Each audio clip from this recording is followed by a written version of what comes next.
বলিউড অভিনেত্রী কাজল এক অনুষ্ঠানে কুছ কুছ হোতা হ্যায় ছবির শুটিং এর সময় ঘটে যাওয়া এক ভয়ঙ্কর অভিজ্ঞতার কথা শেয়ার করেছেন। শুটিং চলাকালে সাইকেল চালাতে গিয়ে তিনি পড়ে গিয়ে মাথায় আঘাত পান এবং কিছু সময়ের জন্য স্মৃতি হারিয়ে ফেলেন। কাজল জানান, তিনি করণ জোহর ও শাহরুখ খানকেও চিনতে পারছিলেন না। তিনি কাঁদতে কাঁদতে বলছিলেন, তোমরা কে, আমাকে বাড়ি নিয়ে চলো।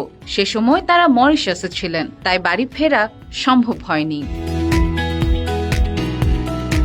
তার কথা ৩ ঘন্টা পর হঠাৎ সব মনে পড়ে যায়। শাহরুখ তাকে ওষুধ খাওয়াতে চেয়েছিলেন, কিন্তু তিনি রাজি হচ্ছিলেন না। পরে শাহরুখ মজা করে বলেন, ইডিয়েট, তুমি ট্যাবলেট খেয়েছিলে বলেই ঠিক হয়েছো।